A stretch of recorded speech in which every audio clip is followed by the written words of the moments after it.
kulanti wacan oo wanaagsan daawadayaal ku soo dhawaada barnaamij wareedkeena qodobada daawan doontaan waxaa qayb ka noqonaya Ciro oo qaramada midoobay ka dalbaday go'aan uu ku dagaalgalo haddaba muxuu yahay go'aankaasi dagaalka ee Ciro uu dalbaday cabsida cadawga Soomaaliland soo foosaaray oo xog laga helay Djibouti oo qarka u saaran inay tallaabooyin dib u deg ah ay sameeyaan ciidamadii iyo maleeshiyaadkii la soo dhoobo gobolka Owdal oo amar culus la dul dhigay mucaaradka oo dacwad ka gudbiya Xasan Sheekh Maxamuud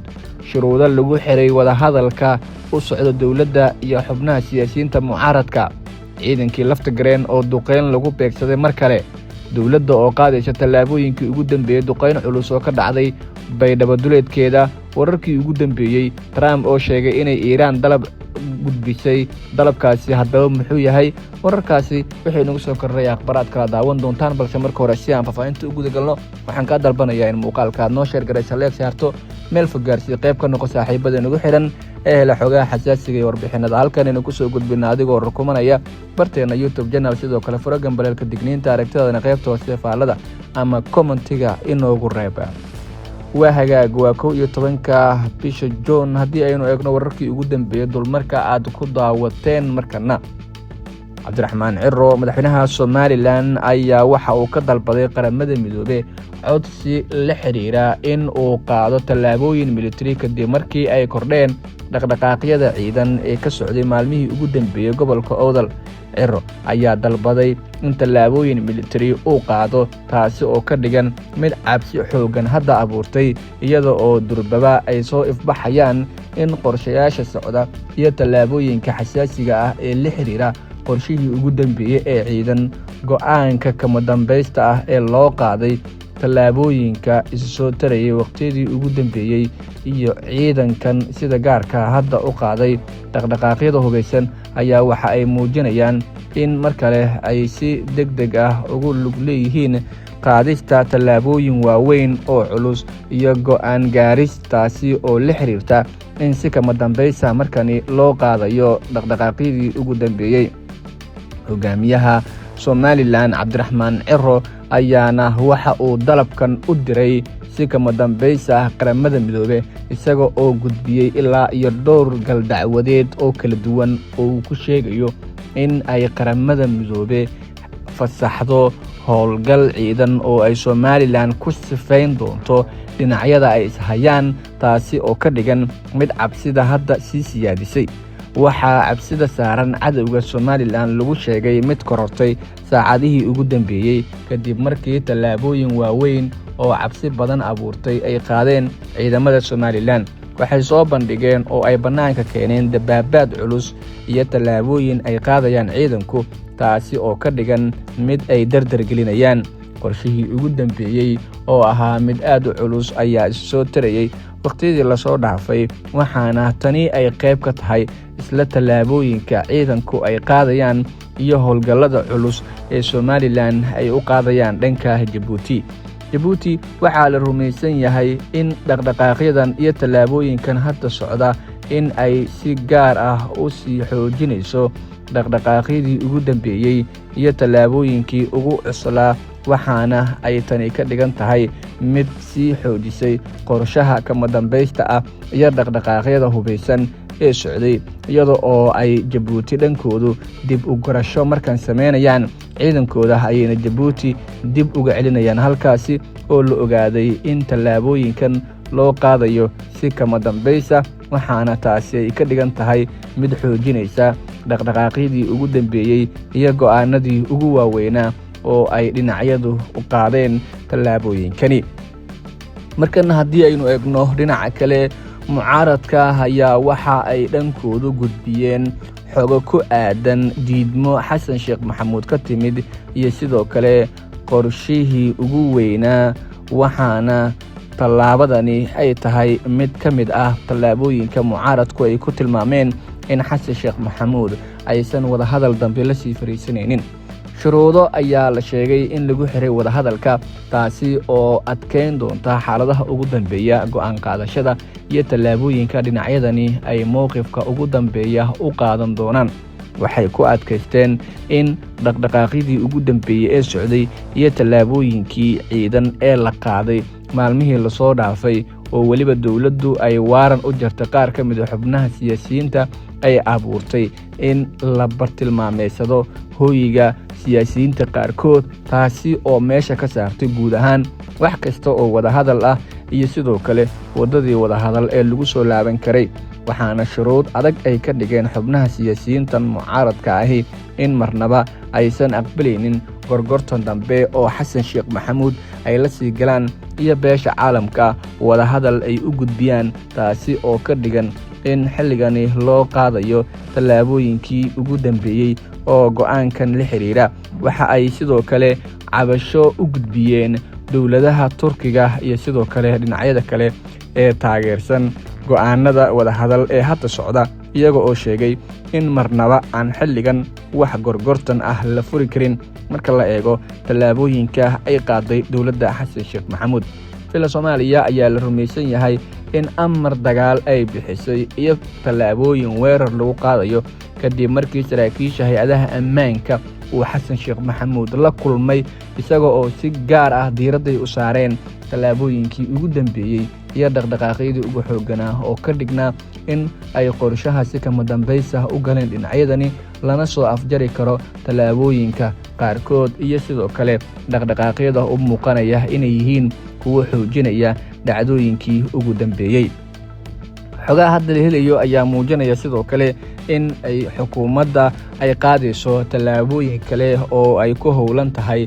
go'aan gaarista qorshihii ugu weynaa iyo sidoo kale dhacdooyinkii ugu dambeeyey, waxaana ay mucaaradku ay sheegeen in weerar ay ku yihiin dowladdu, taasi oo ay qaramada midoobay iyo sidoo kale xubnaha kale ee wadahadallada waday waqtiyadii ugu dambeeyey ee odayaasha dhaqanku ay qayb ka yihiin ay markaasi u gudbiyeen shuruudo adag oo ay ku xireen in ay dowladda la hadlaan, iyada oo weliba xaalku uu yahay hadda mid aad u sii cakirmaya. mucaaradku waxa ay saluug badan ka muujinayaan hanaanka ay wax u socdaan, tallaabooyinka ay markaasi muujinayaan dhaqdhaqaaqyada ugu dambeeya ee arrimahani ku saabsan, waxaana ay xoogga saarayaan dhacdooyinkii ugu dambeeyey ee la xiriirta dhaqdhaqaaqyada arrimahani ku saabsan, waxaana ay tani muujinaysaa in si kama dambaysa loo qaadi doono tallaabooyinka ugu dambeeya ee go'aanka lagu gaarayo.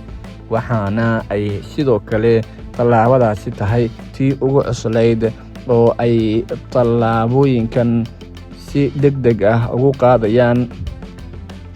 oo weliba lala xiriirinayo in ay yihiin xaaladihii ugu dambeeyey ee si gaar ah ugu xoogganayd dhaqdhaqaaqyada mucaaradka iyo dowladda. waxa ay taasi ka dhigan tahay go'aan gaaristii ugu dambeeyey iyo tallaabooyinkii ugu cuslaa, waxaana tani ay muujinaysaa in ay xoogga saarayaan dhaqdhaqaaqyada, sidoo kalena ay mucaaradka iyo dowladdu mar kale isku hayaan tallaabadii ugu dambeysay ahna midda ugu culus ee go'aankan lagu gaaray, iyada oo ay markaasi la xiriirinayaan dhinacyadani tallaabooyinka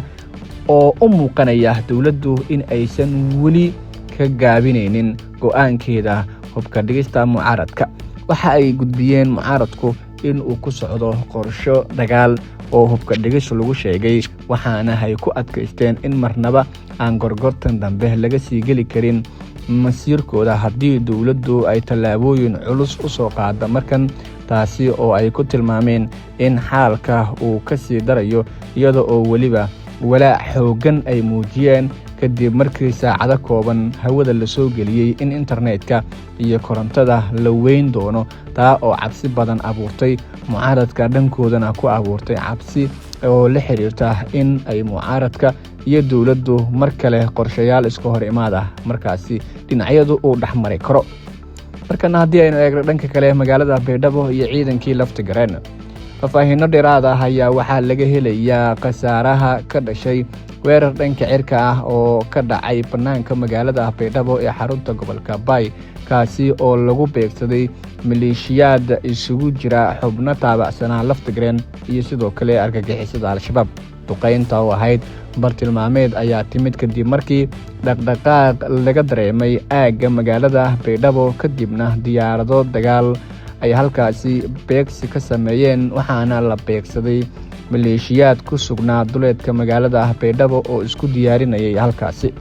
Wararka ayaa sheegaya in xubnaha la beegsaday ay doonayeen in ay soo weeraraan fariisimaha ciidamada dawladda iyo kuwa koonfur galbeed ee ku yaala koonaha magaalada ama banaanka magaalka,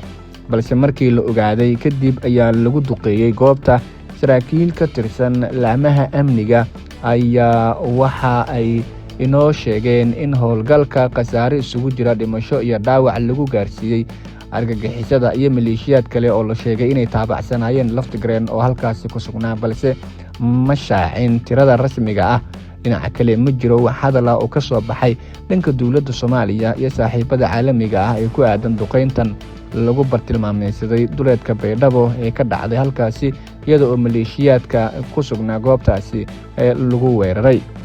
Horey waxaa magaaladan weeraro uga fuliyey ciidamo taabacsan madaxweynihii hore ee koonfur galbeed oo ilaa iyo hadda ku sugan agagaarka Baydhabo, halkaasi oo ay ku leeyihiin fariisimo ciidan. Weerarkan wuxuu ku soo aadayaa xilli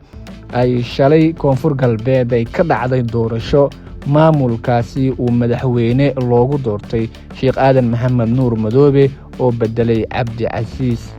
Xasan Maxamed Laftigreen oo hadda dibad joog ah, waana hogaamiyihii hore ee maamulkaasi, iyada oo durbaba ay socdaan dadaallo kala duwan oo ay dawladdu ku wado xasilinta magaalada Baydhabo ayaa lagu bartilmaameedsaday duqeyntaasi. Ugu dambeyntiina haddii aynu eegno markan wararka ugu dambeeyay ee caalamka, Trump ayaa shaaciyey in ay Israa'iil iyo Iiraan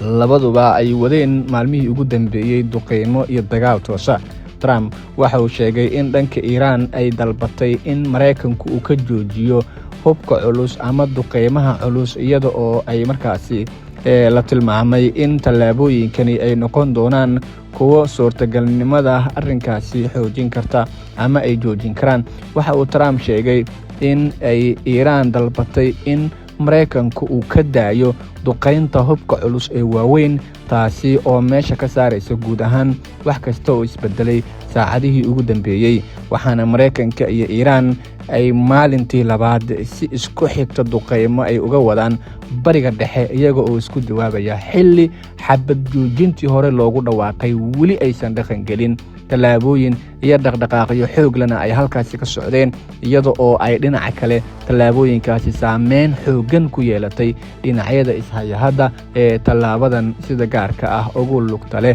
waxaana ay mar kale ka dhigan tahay qorshihii ugu weynaa ee ciidan ee la qaadayo, iyada oo ay xoogga saarayaan dhinacyadani soo afjarista mid ka mid ah tallaabooyinka ugu waaweyn ee ay si gaar ah u qaadi doonaan, iyada oo ay mar kale ku dhawaaqayaan Mareykanka iyo Iiraan tallaabooyin dagaal. Guud ahaan daawadayaal, barnaamij wareedkeenina waa naga intaa.